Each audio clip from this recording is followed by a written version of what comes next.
everyone, welcome to Pour Painting with Ron. I hope you've been really well since the last time we saw each other. Well, since the last time I saw you, I've been really busy preparing painting workshops to do here in my studio. Now, just yesterday I launched my website for those workshops. It's called Pour Painting with Ron, obviously. And I'll put the link to that in the description for the video. You may like to check it out. I've got links there to my YouTube videos as well, and a contact form and a few other bits and pieces you may find interesting. But if you're local to Southeast Queensland, you might like to join one of my workshops. I look forward to seeing you. But anyway, what painting am I going to do today? Well, I haven't done a multi-flip cut pour for a little while, so I thought I'd do one of those using some of my favourite colours again. I sold one that I did a while ago, so I need to do a replacement for my Etsy store. But anyway, the canvas I'm using today is this 40 by 80 centimetre thin edge canvas. And just like I usually do, I've taped off the back with some painter's tape and put in some giant push pins to keep it off the surface of the table. Now, what colours am I using today? Well, if you've seen lots of my videos, you've probably seen this colour combination before. I'm not using metallics today. I'm using all Montmartre acrylics, and my pouring medium will be good old Floetrol. So the colours I'm using today are the Montmartre purple, lovely purple colour, and their magenta. This one is almost empty and it had lumps in it, so I had to strain it through a stocking, which was a little bit messy, but it fixed the problem. Then I've got some phthalo blue and some turquoise. Now, just to lighten everything up a little bit, I've got some of their titanium white. Now, I mixed up 150 grams of each of those colours, and added to that I added 150 grams of Floetrol, and a couple of colours I needed to add a little bit of water just to get the consistency right across all the colours. You want the same sort of consistency, and it needs to be reasonably thin. If it's way too thick, you won't get the cell action happening. Then again, if it's too thin, you'll get way too much cell action happening. Now, last time I did this one, I used a glue and water mix instead of Floetrol, and I got more controlled cells, but I want to have a bit more of a busy look today, so I'm using Floetrol and a little bit of silicone. Now, this is just the Montmartre silicone oil, works really well. Now, normally if you were using the glue and water mix, you would put in about 1 drop for every 40 grams of paint, but because the Floetrol is quite reactive already, I'll only use about half as much silicone, and I'll still get lots of cell action happening, I think. Anyway, let's get started. Righto, here we are. These are all my colours all mixed up. I still need to add the silicone. I'll just show you the consistency. Reasonably thick. If I pour it off the spoon and do a little twirly shape, the bump of paint stays on the top for about 3 seconds or so. So that's the sort of consistency that you want to get across all of your colours. If one is much thicker than the other one, it won't move nicely over your canvas. You'll soon discover that. Anyway, I'll just put these aside. Oh no, I won't. Before I put them aside, I'll put in the silicone. I've done paintings before where I've forgotten the silicone. Doesn't usually work out all that well. Now, I've got about 300 grams in each cup here. Normally with glue and water, you might put like 6 or so drops. I'll put maybe 3 or 4. I'll do 3. 1, 2, 3. 2, 3. A little bit. 4 in that one.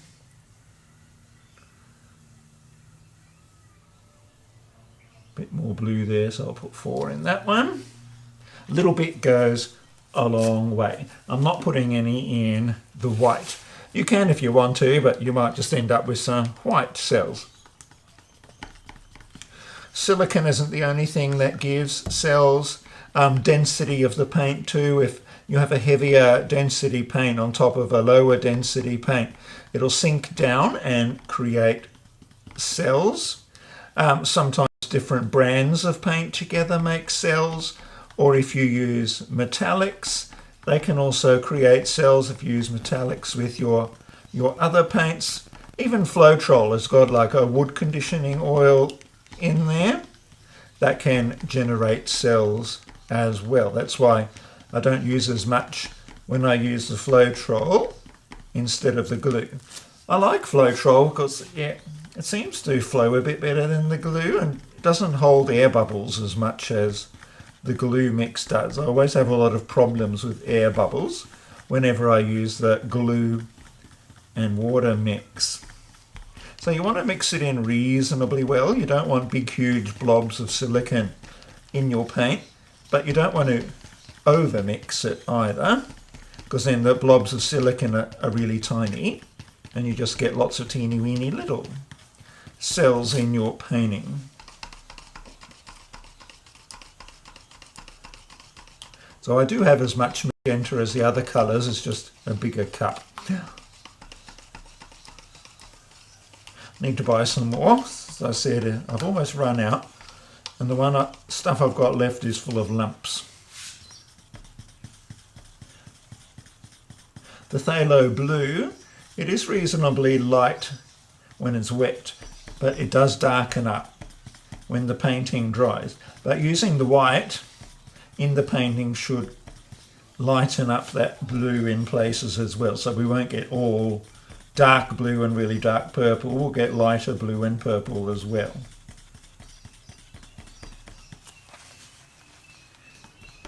I don't need to mix that. No silicone in it. A little bit more just for good measure. And then we'll get started. Not very exciting watching me mixing silicone in paint. But if you haven't done it before, hopefully you find it reasonably educational. If you come to my flip cup pouring workshop, that's in November, we'll be doing a flip cup pour painting as well. Not quite as big as these, obviously, 1 or 2 cups, but you'll get a chance to use silicone and play around with silicone as well when you get to do that. My first workshop is happening middle of next month. I still have a few tables to buy and things to set up. So if you'd like to come, plenty of time to register, but it's only limited to 6 places. I mean, COVID-wise, I'm allowed to fit 16 people in my garage, but yeah, just to make it more intimate and cozy and comfortable, I'm just limiting it to 6 people or so, and we'll see how we go. So first in, first serve. Okay, now I'll just put these aside. I'll bring in my cups. These are the last of the plastic cups.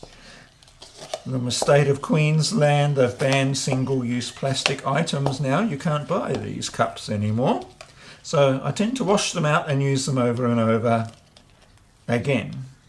All right, now I'm going to lay a dark light, dark light, dark light, I think. You don't have to put the same colours in every cup, but I will more or less today. Well, since I've got lots of blue, I'll start off with some blue in the bottom of the cup. The bottom tends to stay in there. When you tip the paint out, I'll use some of my blue. You can rub silicone spray over the inside of your cups if you want to. Helps the paint slide out easier. I might put some of the turquoise. Now you sort of do want layers.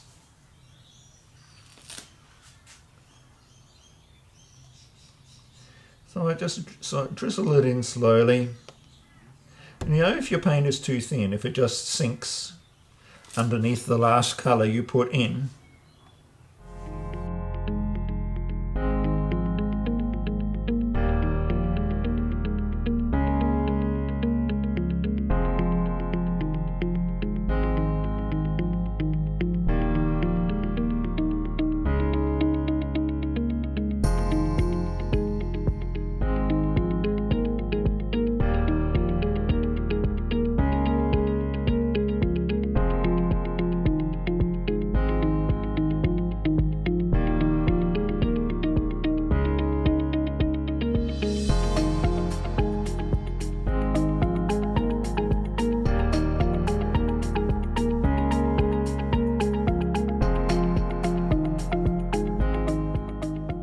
Okay, so they're my cups. I tried to get the even amounts, but I didn't quite make it, so I might just swap this one with that one.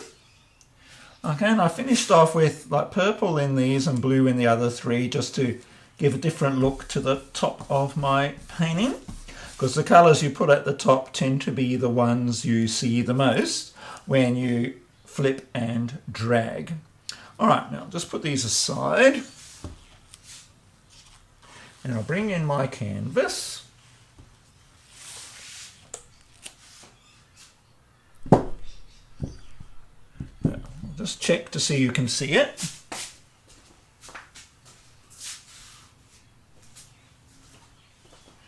Yes, you can. Okay, now some people just flip the cups over onto the canvas and hope for the best. I don't want paint to go everywhere, so I've got one of these paint scrapers, and I just put that on top of the cup, tip it over, and then slide the cup off onto my canvas. Works really well. All right, now I'll just arrange my cups. This one there, there, there. You can use as many cups as you want.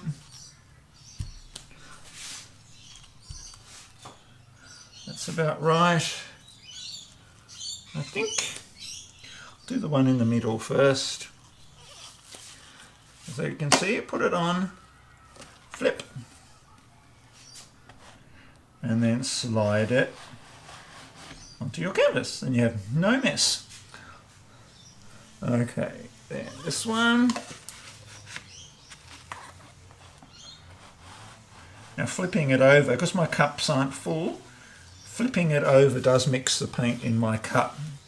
If you have your cups full, you don't mix the paint as much, because it like flops down suddenly, and your paint like flows through the rest of the paint. I don't really like, but not much I can do about that.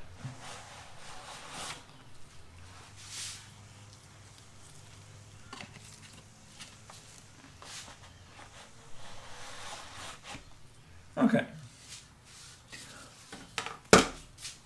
Let's arrange my cups. I've done it with 4 cups before, 5, 6 gets a bit too many, I think. Just turn it around without throwing my cups off, because I'll drag towards me much easier doing it that way. Let's see if you can see. Yep, cool. All right, now this is the scary bit. So as you lift it up, you want to drag backwards to spread your paint down your canvas. I'm not very good at this, but we'll just see how we go.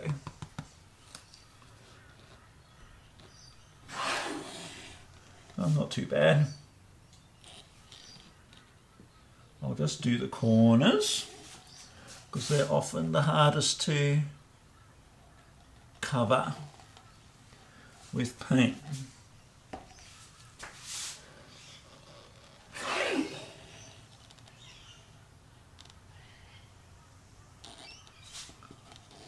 Oh, you always end up with lovely inside cup, cells inside the cup.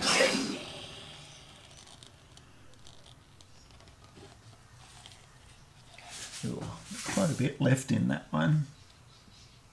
So I'll do the corner, that corner as well. Corners can be a bit hard to cover. I must get lots of washing up with this technique. See how I get the blue, purple, blue, purple?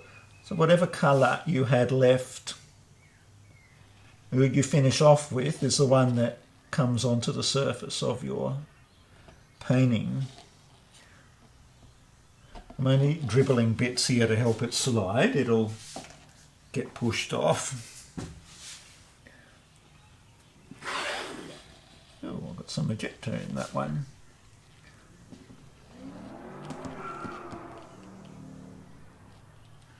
Slide a bit there.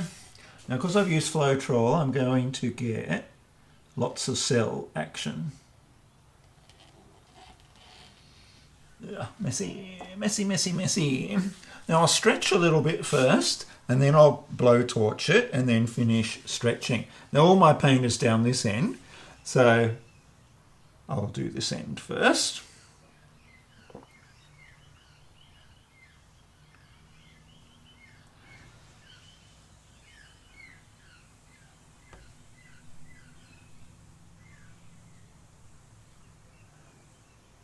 You don't have to be quick.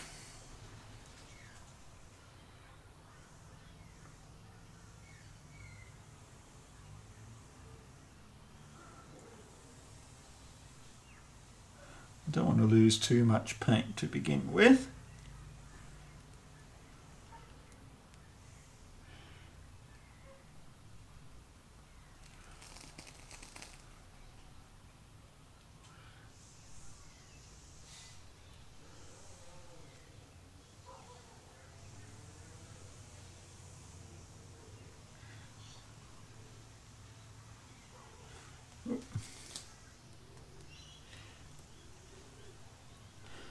Okay.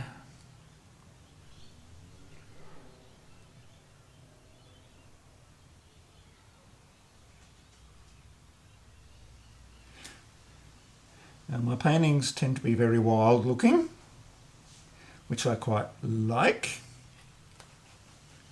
Okay, I might give it a bit of a torch.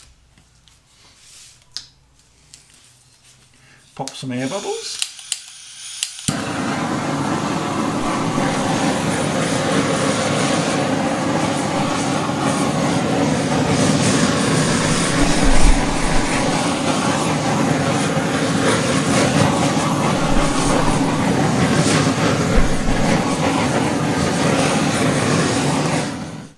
Now if I didn't have many cells, I'd probably torch a bit longer, but yeah, I've got heaps now.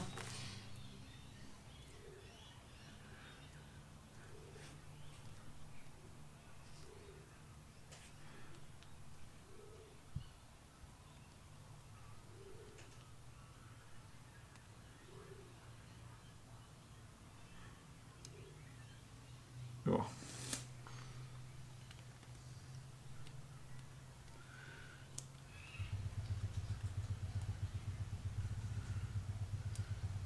It's always hard getting your paint back over to the other side.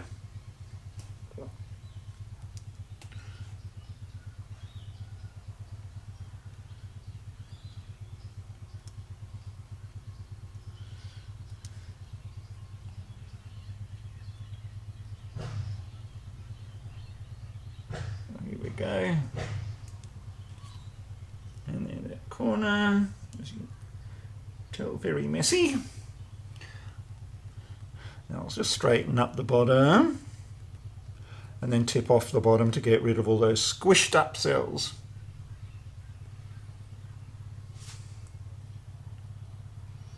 So I'll tip off all those squishy ones.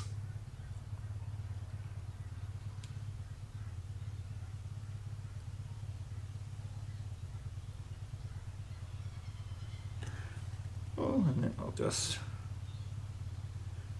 won't bring it back too much.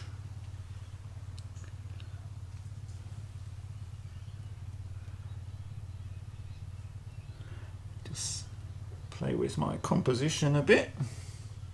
There were some very squished up cells there. How's that looking? Interesting. I had plenty of paint, so I could afford to tip some off. Now I will torch just a little bit again. So a few more cells will pop up. The heat will bring the oil to the surface.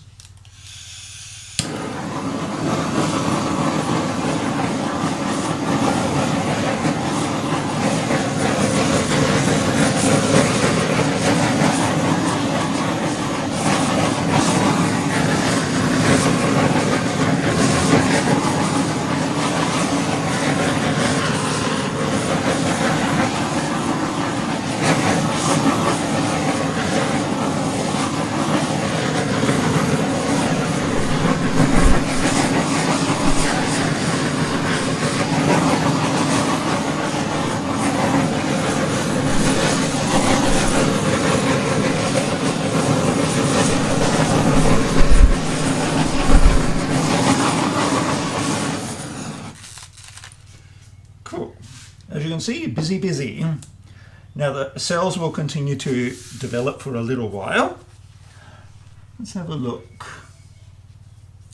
Yeah, if you don't want it quite as busy, use a glue and water mix. You can go back to one of my older videos to see one of those, but I tend to use the Elmer's glue oil, and I use 60% glue and 40% water, and then mix that 1-to-1 with paint. With the paint, you get fewer cells. Okay, this looks interesting. So we've got lots of cells within cells. If I was to wiggle the painting around a little bit, the little teeny weeny cells will grow. Don't want to move it too much.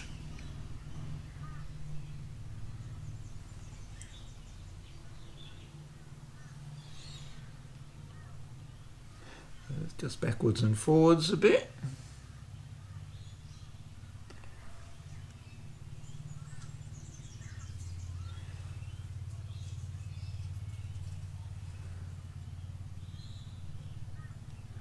Okay.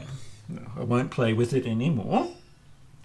Now when you've finished your painting, just get your palette knife, go around all the bottom edges and scrape off the drips. The drips look ugly when the painting dries, but drips can also pull the paint off your canvas, which you don't want. So just scrape around. You may need to go around a couple of times, particularly if your paint is on the thick side, it drips for a while. If it's thin, it gets all its dripping over and done with really quickly. Then you can see a little bit of silicone went a long way with this painting.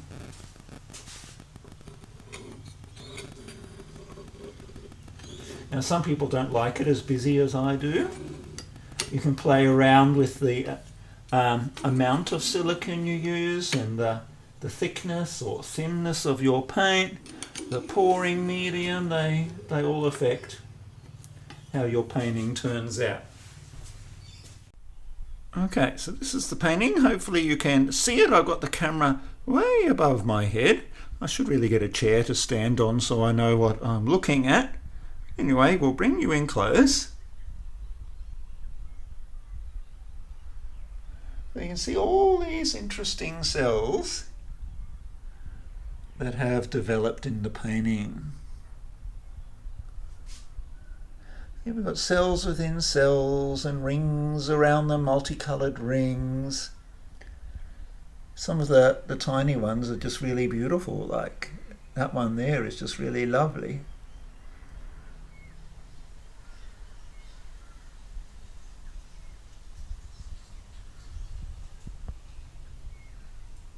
All sorts of different cells. See that one over there? Cells within cells.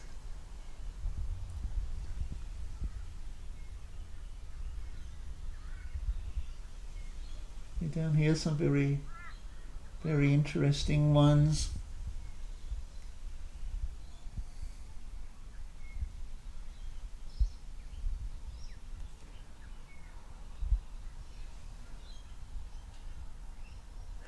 It will continue to develop a bit over time as the silicone oil does its thing.